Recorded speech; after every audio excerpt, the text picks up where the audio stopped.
અમુક અમુક તો એવા વેમમાં હોય ને વાત જ પૂછો.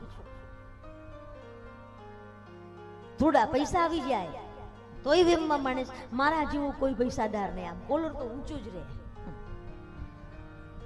થોડી કઈક સત્તા મળી જાય, મારા જેવું કોઈ સત્તાધીશ નહીં. થોડી કઈક આપણને કોઈ સારી પોસ્ટ ઉપર નોકરી મળી જાય, મારા જેવો કોઈ અધિકારી નહીં. અરે પણ શા માટે અહંકાર કરીએ?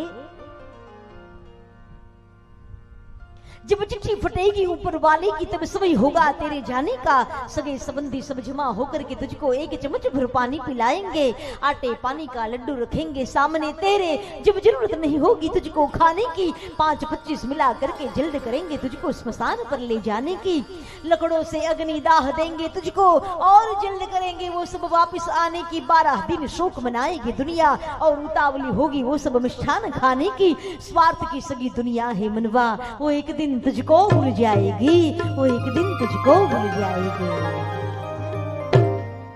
શેનો અહંકાર કરીએ આપણે? આપણા પાસે છે શું? જો છેલ્લે શું થાય ખબર છે ને? તમે સંસારી છો, તમને બાળી દેશે, અમે સાધુ છે તમને દાટી દેશે, આટલી જ વાત છે. અને તમે તો બળી જશો એટલે કઈ પાછળ રહે જ નહીં ને. અને અમને તો દાટે ને તો અમારા આશ્રમમાં જ દાટે પાછા. અને જો એમાંય વાસના રહી ગઈ હોય ને તો ખાડામાંથી બેઠા બેઠા જોઈએ કોણ આવ્યું, કોણે કેટલા મૂક્યા. જો આ તો બધું આવું છે. આ કઈ નક્કી નથી.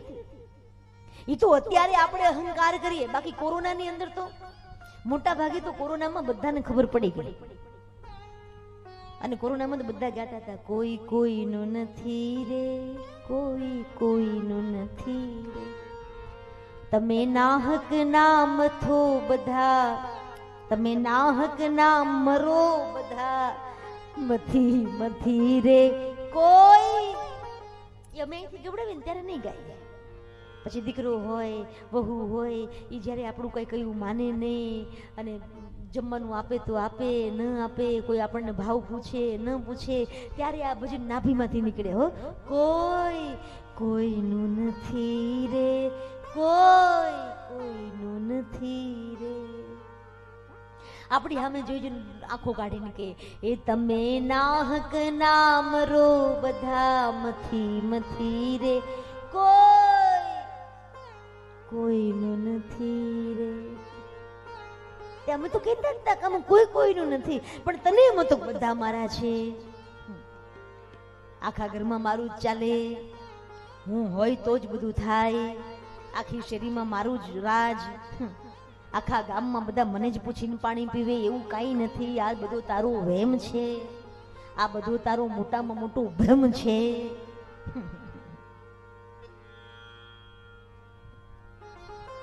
ઘણા મને પૂછે, દીદી તમે લોકો આમ બધા સાધુ સંતો આટલા બધા ખુશ કેમ રહી શકો? આટલી બધી ટેન્શન ભરેલી આ દુનિયા, એના અંદર અમને કેમ ભાર લાગે છે ને તમને કેમ ભાર નહીં લાગતો? એ એટલા માટે ભાર નથી લાગતો કારણ કે અમે માથા ઉપર ભાર લઈને ફરતા જ નથી. અમે આવડી મોટી સંસ્થા લઈને બેઠા છીએ ને તો અમે હંમેશાને માટે આ બધો ભાર ભગવતીને આપી દીધો છે. માં હવે તો તારા ઉપર આ વાત છે. અને તમે બધામાં ફેર કેટલો, માથે લઈ લઈને ફરો. અમુક અમુક તો ઊંઘે ને તોય માથે લઈને પોટલા માથે જ હોય.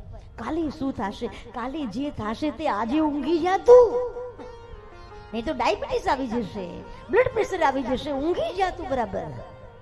અરે દીદી તમને લાગે પણ કાલે શું કરીશું? આનંદ કરો. અમે કોઈ દિવસ બીજા દિવસની ચિંતા જ નહીં કરતા. કરીએ છીએ બેટા આપણે?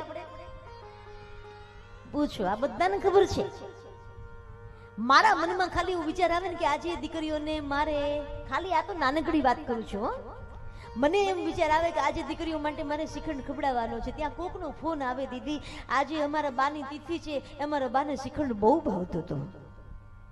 બોલો, દીકરીઓ માટે શ્રીખંડ પૂરીનું ભોજન બનાવજો, જેટલા જોઈએ એટલા અમને કહેજો. બોલો, પછી હું શું કામ ચિંતા કરું? તમે એક વાર એના ઉપર છોડીને તો તમે જુઓ, હા પછી તો એ પૂરું કરશે.